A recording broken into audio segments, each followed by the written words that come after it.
যশোর ৫ সংসদীয় আসনের মানুষের আশা আকাঙ্ক্ষার প্রতীক এবং মনিরামপুরের অবিসংবাদিত নেতা অ্যাডভোকেট গাজী এনামুল হকের বিজয় সুনিশ্চিত করতে এবার এক ঐতিহাসিক গণজাগরণ সৃষ্টি হয়েছে।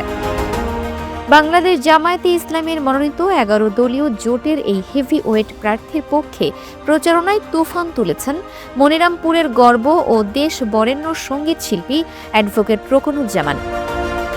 যোগ্য নেতা গাজী এনামুল হকের চরিত্র এবং সততায় মুগ্ধ হয়ে শিল্পী রোকনুজ্জামান তার জাদুকরী কণ্ঠে তুলে নিয়েছেন একের পর এক কালজয়ী নির্বাচনী সঙ্গীত। তার গাওয়া সিল মারিব কোনখানে গানটি এখন আর শুধু গান নয়, বরং এটি এনামুল হকের বিজয় স্লোগানে পরিণত হয়েছে। ও ভাইজান ভাইজান পরাণের ভাইজান আদরের ভাইজান ভাইজান গো ভাইজান। শিল্পী রোকনুজ্জামান যখন উদ্দাত্ত কণ্ঠে আহ্বান জানাচ্ছেন ভোট দিব পাল্লাতে, তখন মনিরামপুরের প্রতিটি জনপদ থেকে আবাল বৃদ্ধ বনিতা সাড়া দিচ্ছেন প্রিয় নেতা এনামুল হকের ডাকে।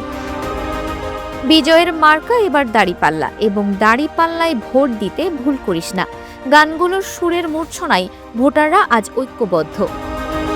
তারা বিশ্বাস করেন মনিরামপুরের উন্নয়ন এবং ইনসাফ কায়েম করতে হলে অ্যাডভোকেট গাজী এনামুল হকের কোনো বিকল্প নেই।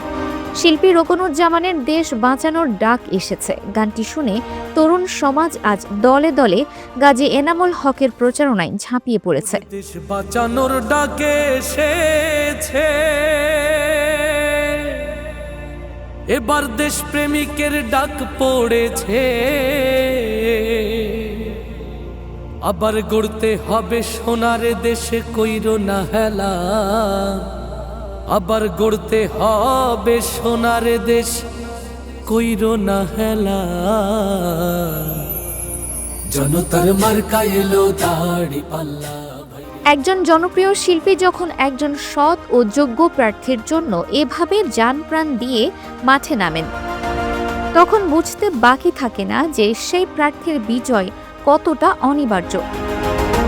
রোকনুজ্জামানের আবেগী কণ্ঠ এবং গাজী এনামুল হকের প্রতি সাধারণ মানুষের অকৃত্রিম ভালোবাসা আজ একাকার হয়ে গেছে।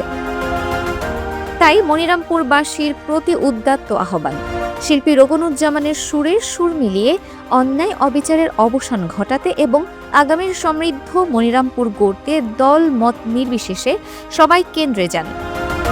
আপনার মূল্যবান ভোটটি যোগ্য প্রার্থী অ্যাডভোকেট গাজী এনামুল হকের দাড়িপাল্লা মার্কাই প্রদান করে বিজয় নিশ্চিত করুন। Dinajpur TV multimedia desk.